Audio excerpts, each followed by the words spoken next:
Hello everyone, जैसा कि 14 fab होता है वैलेंटाइन डे, तो मैं नीरज के साथ निकल गई इस शाम को सेलिब्रेट करने। हमारी लिफ्ट ख़राब थी, इसलिए हमें जाना था सीढ़ियों से चल के 3 फ्लोर नीचे। बहुत मुश्किल होता है यार, थक लग जाती है इतना चलते चलते। सबसे पहले मैं नीरज को लेके गई विशाल मेगा मार्ट, जो कि गाज़ियाबाद के प्रताप विहार में इसकी न्यू ओपनिंग हुई है। और मुझे यहाँ से नीरज से ज़बरदस्ती वाला गिफ्ट लेना था। तो सबसे पहले पहुँच के मैंने मिरर में अपना वीडियो ले लिया। और गिफ्ट की बात हो तो गिफ्ट जैसा कि सरप्राइज़ मिलता है नहीं, तो अपनी पसंद से ही जो ज़रूरत होती है वो मुझे लेना था। बट यहाँ पे बहुत अच्छे अच्छे ऑफ़र थे कपड़ों में, ट्राउज़र, सलवार, कुर्ता। वो सब मैं वीडियो इसलिए कर रही थी कि मैं आप लोगों को दिखा पाऊँ कि विशाल मेगा मार्ट में शॉपिंग के लिए बहुत बेस्ट है। आगरा में मैं विशाल मेगा मार्ट में शॉपिंग कर चुकी हूँ, वहाँ का बहुत कलेक्शन मेरे पास है, तो मुझे बहुत अच्छा लगता है यहाँ पे शॉपिंग करना। तो ये बहुत प्यारे प्यारे कलेक्शन थे यहाँ पे। ये सब सिर्फ आप लोगों को दिखाने के लिए था यहाँ का कलेक्शन विशाल मेगा मार्ट का। लॉन्ग स्कर्ट भी आ चुके थे, जैसे कि समर सीज़न आने वाला है, तो उसके लिए बहुत अच्छे अच्छे कलर्स और बहुत कंफर्टेबल कपड़े में यहाँ पे ड्रेसेस आ गई थी। मैं अपना गिफ्ट ले चुकी थी और उसको छुपाते हुए मैं अभी हम दोनों की मिरर में वीडियो ले रही थी। फिर मुझे नीरज के लिए भी एक गॉगल यहाँ पे पसंद आया, जो कि नीरज का मन नहीं था, लेकिन मेरे कहने पे उन्होंने ट्राई किया और उनको भी अच्छा लगा, उन्होंने ले लिया। फिर नीरज को शूज़ देखने थे यहाँ पे, शूज़ के भी अच्छे ऑफर थे, 1000 से स्टार्ट था और उसके ऊपर भी अच्छे अच्छे कलेक्शन था यहाँ पे। तो नीरज ने अपने लिए शूज़ भी यहाँ से ले लिए और लेडीज़ कलेक्शन में भी यहाँ पे अच्छा कलेक्शन था। 1 घंटे शॉपिंग में टाइम लगा के हम निकल गए। हम पहुँचे फूड फॉरेस्ट, ये भी हमारे घर से 1-2 किलोमीटर दूर और प्रताप विहार में ही है, गाज़ियाबाद में। यहाँ पे हम अपने सेकंड वैलेंटाइन डे में आए थे, तो हमें विशाल मेगा मार्ट में बहुत ज़्यादा टाइम लग गया था, इसलिए हम लोगों ने टाइम को बचाते हुए, टाइम को देखते हुए हम अपने पास में, हमने सोचा कि पास में ही कहीं हम लोग चलें। तो ये फूड फॉरेस्ट है और अंदर से पूरा डेकोरेशन इनका फॉरेस्ट जैसा है, ग्रीनरी एकदम। अंदर बैठ के ऐसा ही लगता है जैसे कि हम लोग सच में फॉरेस्ट में आ गए हैं। तो हम लोग कॉर्नर वाली सीट में जाके बैठ गए। इसके बाद नीरज ने ऑर्डर दे दिया और तब तक ऑर्डर आने तक मैंने नीरज से अपने वीडियो शूट करवाया। यहाँ का जो भी डेकोरेशन था वो सब मैंने कैप्चर करवाया नीरज से। देखते ही देखते सबसे पहले हमारा ऑर्डर आया स्ट्रॉबेरी शेक्स, तो देखने में काफ़ी अच्छा था। बाकी ऑर्डर भी आना बाकी था। मैं वेट कर रही थी ऑर्डर का, तब तक मुझसे वेट नहीं हुआ और सबसे पहले मैंने शेक टेस्ट किया, जो कि स्ट्रॉबेरी मुझे बहुत पसंद है और मुझे यहाँ का शेक भी बहुत अच्छा लगा।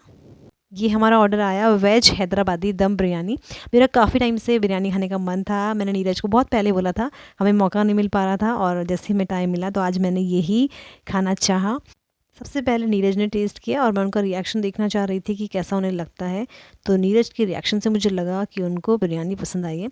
उसके बाद बारी थी मेरी, मैंने इसमें रायता और चटनी उन्होंने दिया था, उससे मिला के अच्छे से स्वाद लेना चाहा। तो मैंने पहली बाइट जब चखी बिरयानी, मुझे ये बहुत पसंद आई। ऐसा लगा जैसे कि जो देखने में लग रहा था ना, वैसा ही वो मुंह में जाके उसका टेस्ट था। दूसरा ऑर्डर भी आ गया वेज सीख कबाब। वो नीरज ने अपनी साइड से ऑर्डर किया था कि मतलब मैंने भी कभी खाया नहीं, लेकिन नीरज को टेस्ट किया तो उनको अच्छा लगा और मुझे सच में ये कबाब पसंद नहीं आए। पता नहीं यहाँ के पसंद नहीं आए, बट मैंने पहली बार ही खाया था और मुझे बिल्कुल भी अच्छा नहीं लगा। ऐसा लगा कि पैसा वसूल नहीं हुआ पूरा। तो इस तरह से इस अच्छी शाम को हमने अच्छा खाना खाकर सेलिब्रेट किया और इसके बाद हमने लास्ट में कुछ फ़ोटोज़ वगैरह यहाँ पे लिए और उसके बाद हम निकल गए अपने घर की तरफ। अब बारी थी वैलेंटाइन डे गिफ्ट की, जो मुझे कभी सरप्राइज़ में नहीं मिलता है और कभी मुझे चॉकलेट भी मिल जाती है, लेकिन इस बार मैंने नीरज से कहा था कि मैं अपना गिफ्ट अपनी तरफ से लूँगी, तो मैंने ये पर्स विशाल से लिया था अपनी पसंद का। इसलिए नीरज ने चॉकलेट लेके नहीं आए, उन्हें पता था खर्चा तो होना ही है, इसलिए उन्होंने अपना पैसा चॉकलेट में नहीं लगाया। बट मैंने भी नीरज के लिए गिफ्ट मंगाया ऑनलाइन, लेकिन वो टाइम पर नहीं आया और वो नीरज के लिए सरप्राइज़ था। नीरज मुझे सरप्राइज़ नहीं देते हैं, लेकिन मैं कोई कसर नहीं छोड़ती हूँ ऐसे मौके की, जिसमें वो सच में सरप्राइज़ होते हैं कि इस गिफ्ट में नीलू ने क्या मंगाया होगा। लेकिन इतना तो श्योर होता है कि उनकी काम की और ज़रूरत की चीज़ ही मैंने सरप्राइज़ में मंगाई है। इस पर्स का कलर मुझे समझ में नहीं आ रहा था, मैं कंफ्यूज थी, तो इसलिए मैंने सोचा कि इसको एक्सचेंज कर दिया जाए।